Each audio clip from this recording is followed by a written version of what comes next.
Em nome do Pai, e do Filho, e do Espírito Santo. Amém. Muito bom dia a todos, diletos ouvintes, amados irmãos e irmãs, nesta sexta-feira, dia 17 de maio.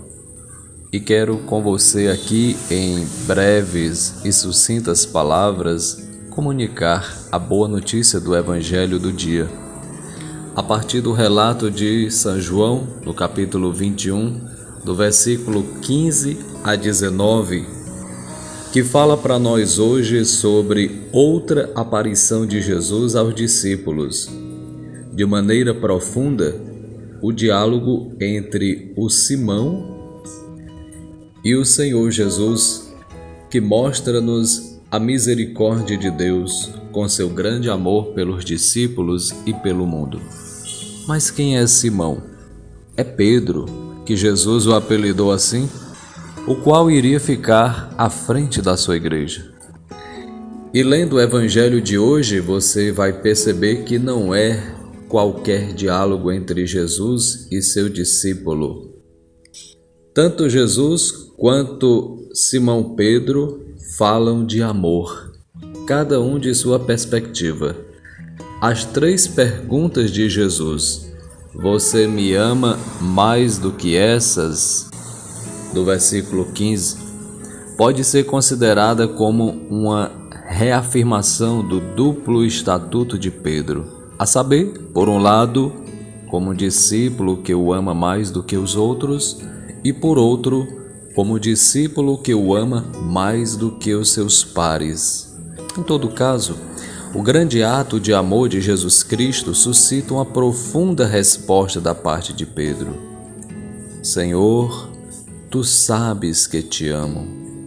Simão parece ter consciência das três quedas, negando Jesus, o Filho de Deus que está diante dele, e que diz aos discípulos: não se perturbem os vossos corações, a paz esteja convosco.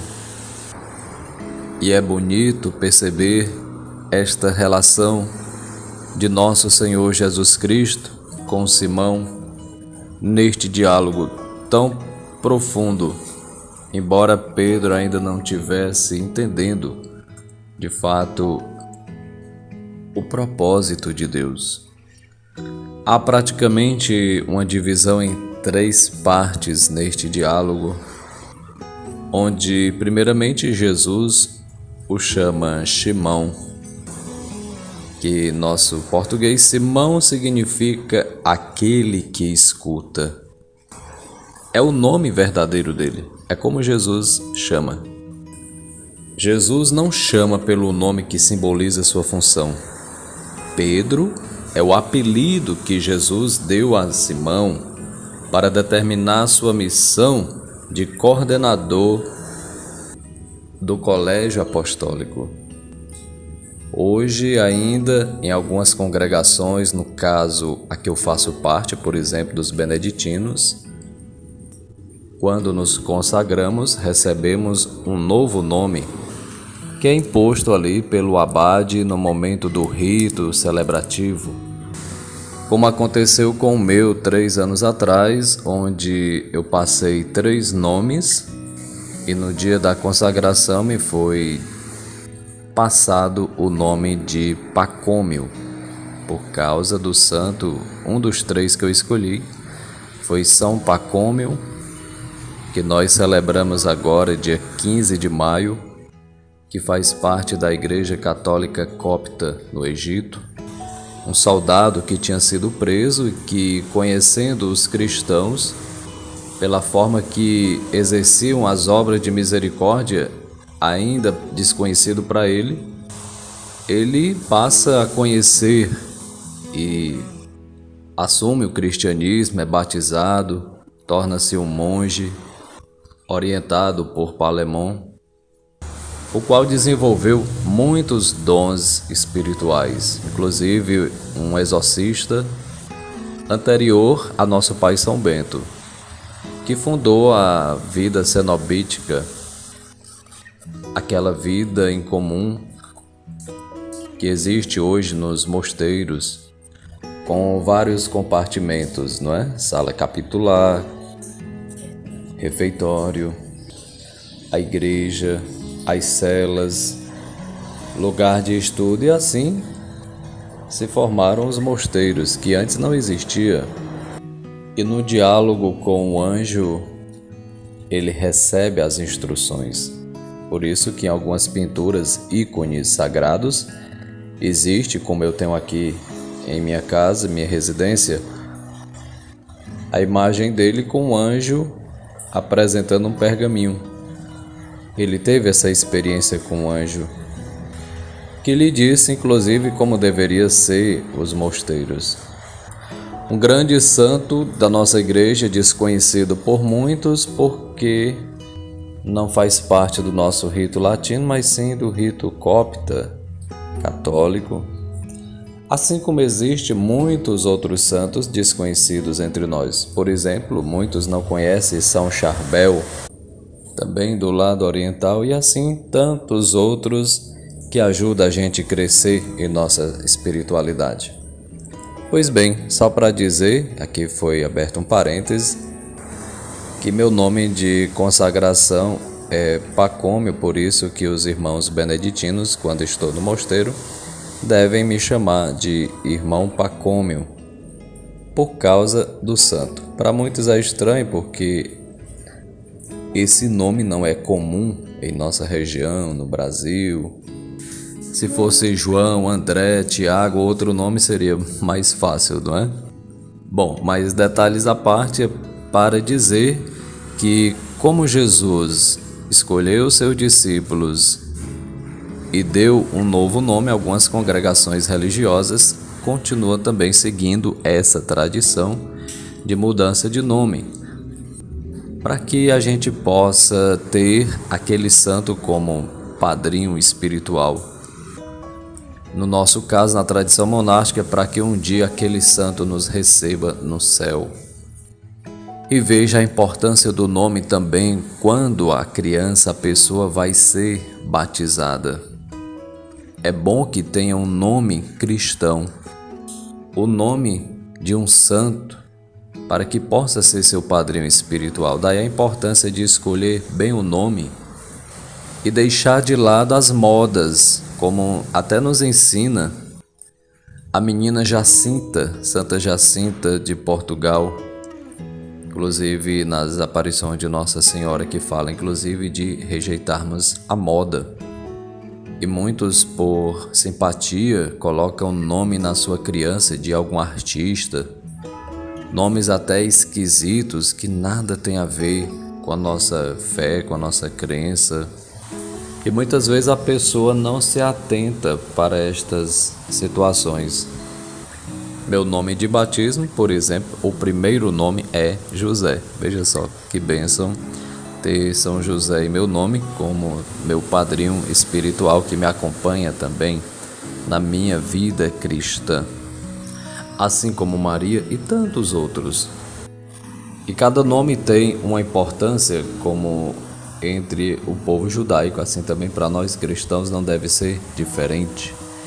Veja, Jesus chama Shimon, que Simão é a linguagem da época, para dizer que é agora Pedro, o qual tinha negado Jesus, mas ele chorou amargamente, arrependido. E Jesus, nesta ocasião, quer levar Simão ao nível mais profundo. O Simão aqui é a pessoa. Então, será que Jesus estava testando a fé de Pedro para ver se de fato ele o amava? Pergunta 3 vezes, 3 é um número significativo, que lembra também os 3 dias que Jesus tinha dito que ressuscitaria no 3º dia para proporcionar, nos dar a vida nova a partir da ressurreição.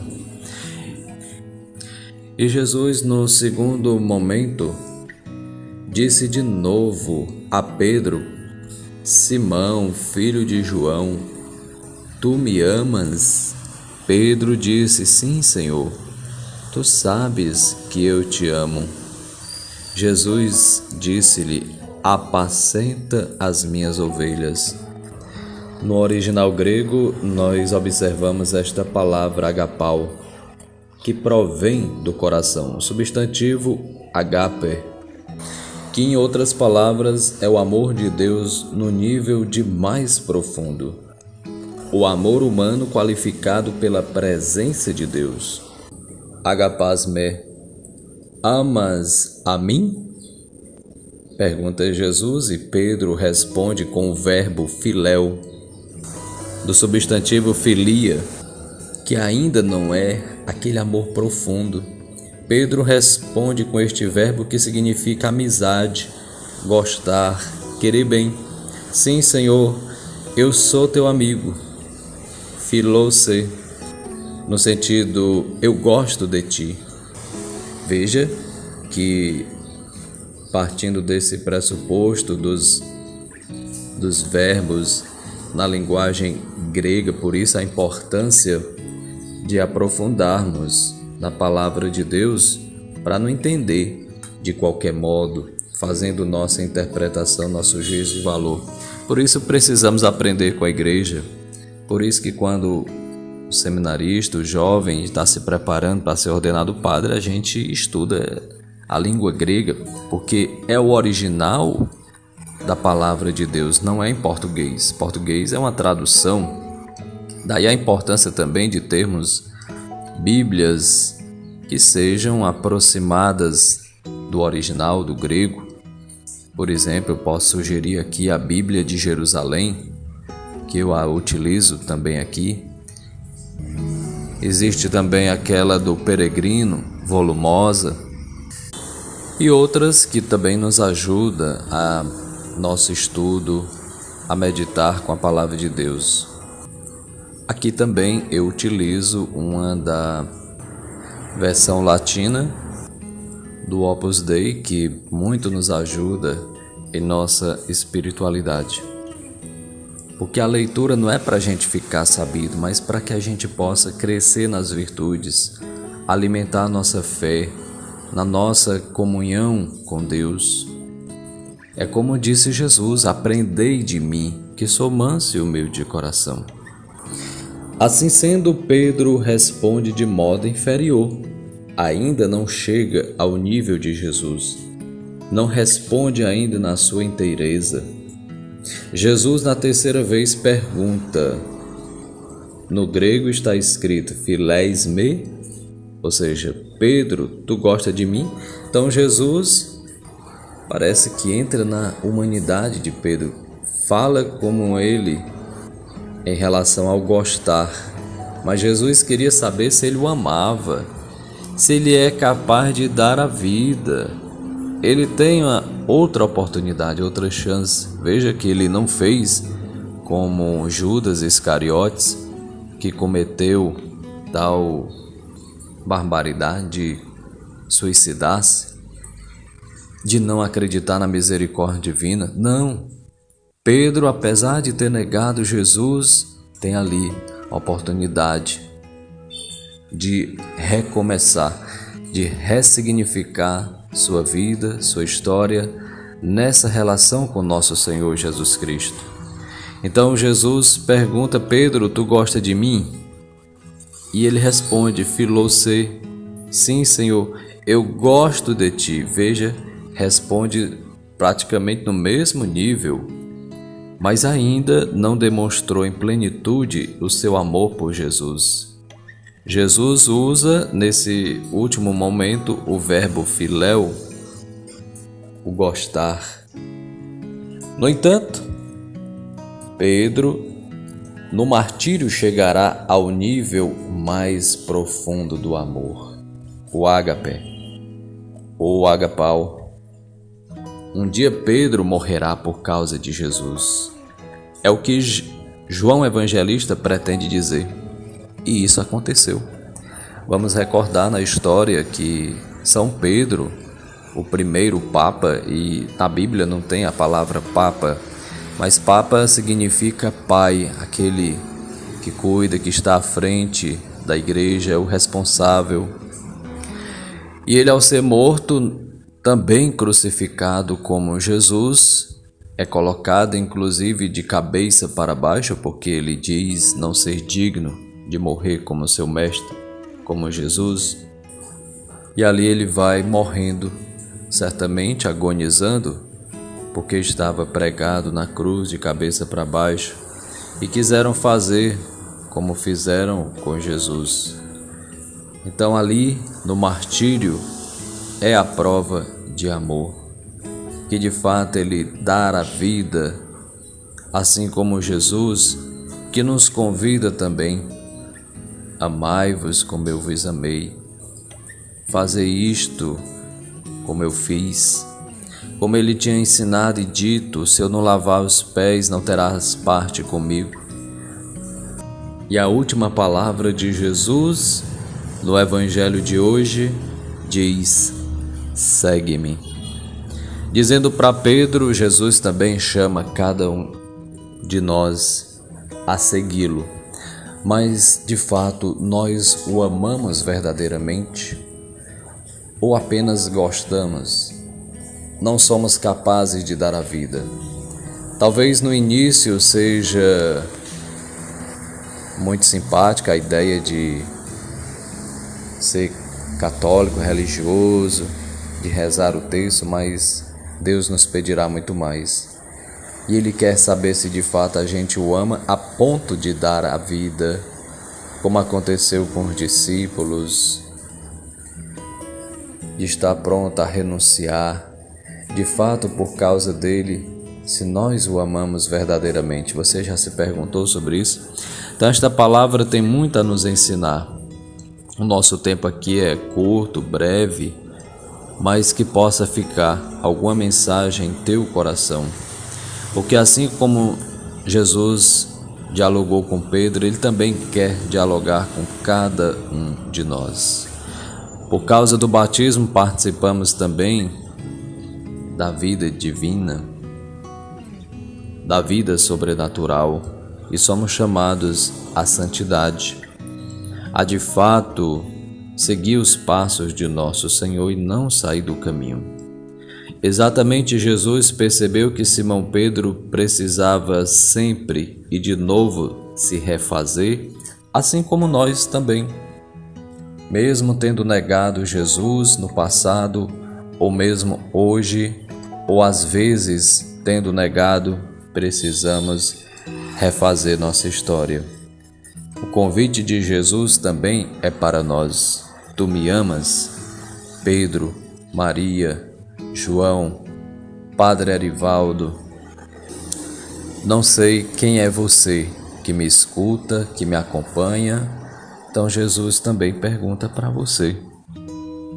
Jesus escolheu um instrumento fraco para confirmar a fé.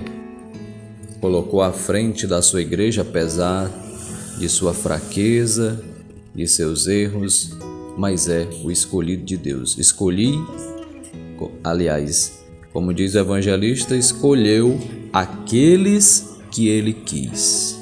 Eu posso ter meus erros, minhas fraquezas e minhas limitações, mas Jesus me escolheu.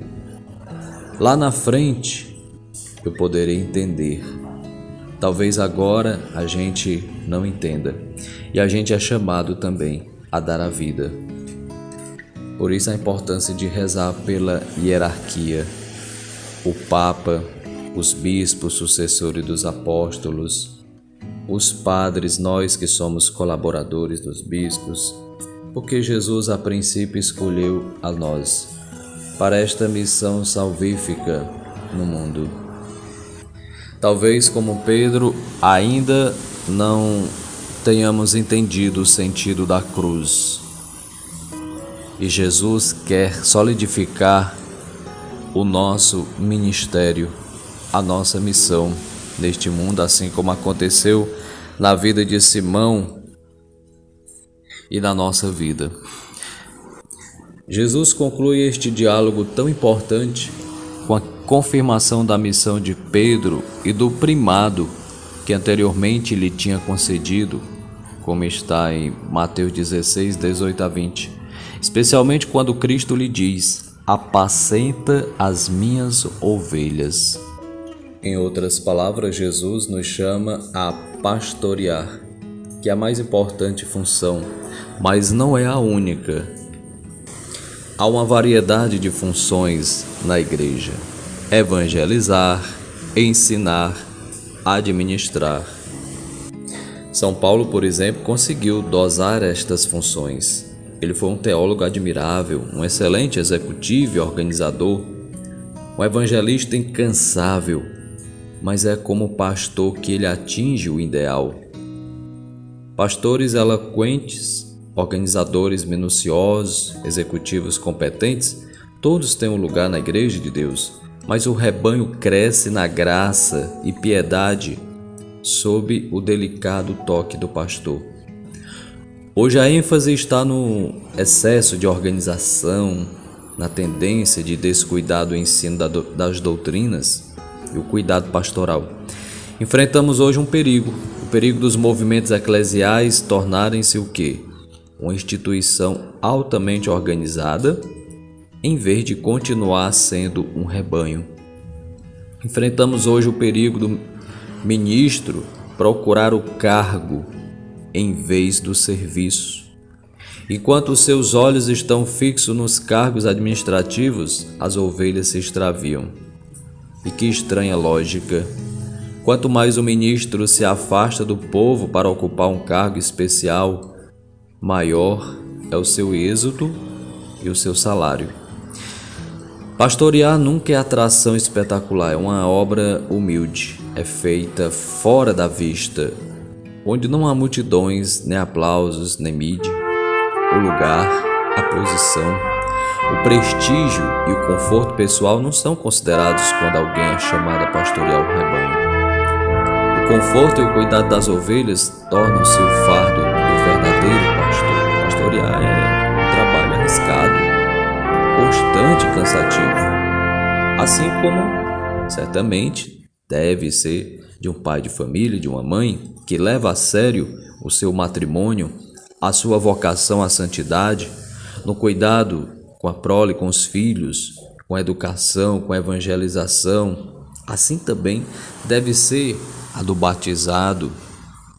Não é fácil cuidar de vidas. Qual é a nossa motivação? Por isso que tantos se afastam dos compromissos. Contudo, este é o mais belo e importante trabalho que Jesus deu ao homem. Hoje Jesus vos diz: se me amais, apacentai minhas ovelhas. Jesus disse 3 vezes: apacentai, apacentai, apacentai. Há rebanhos dispersos pelas montanhas, despedaçados pelas feras, pastores apacentando-se a si mesmo. Este é um quadro patético, mas tragicamente verdadeiro. O homem encontra-se sem lar, em meio a uma floresta de máquinas e forças incontroladas. Milhões cogitam se vale a pena viver.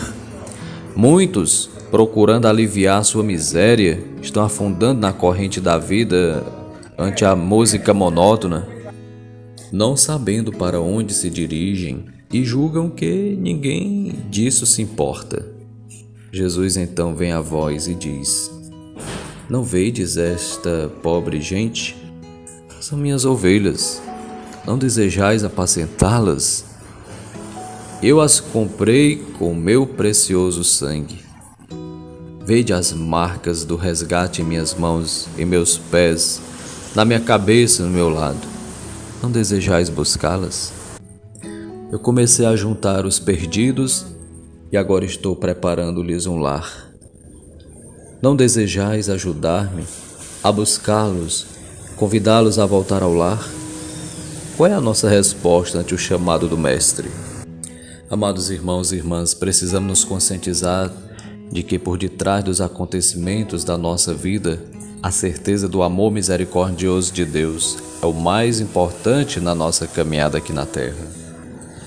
A medida do amor de Deus é a medida da nossa abertura a este amor.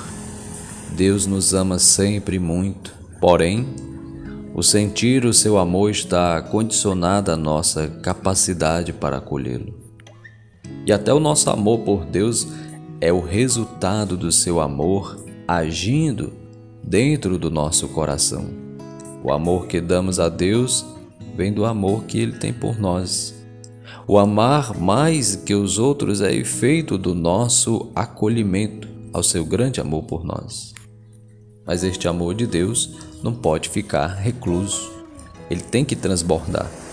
Por isso, Jesus recomendou a Pedro e também recomenda a nós: apacenta as minhas ovelhas. Vale dizer que toda escolha tem duas facetas: o privilégio, dom especial, mas também o compromisso, que supõe responsabilidade e dificuldade. Precisamos ter plena consciência e convicção de que amar a Jesus e ser por Ele escolhido tem como consequência a entrega do nosso ser até a morte. De modo que apacentar é levar a paz, é dar testemunho com atos concretos de que realmente o amor de Deus em nós tem o poder de nos deixar serenos, serenas e firmes, apesar de todas as intempéries. Deus nos ama, nos chama e nos envia. Qual é a sua resposta?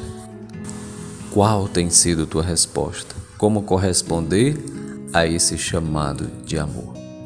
Que assim seja, que Deus possa abençoar a sua vida, a sua família neste dia, nesta sexta-feira, considerada da paixão do Senhor, dia de abstinência de carne, dia de unirmos ao crucificado. Deus abençoe você e família, em nome do Pai, do Filho e do Espírito Santo. Amém. Fiquem com Deus. Até amanhã, se Deus quiser. Salve Maria!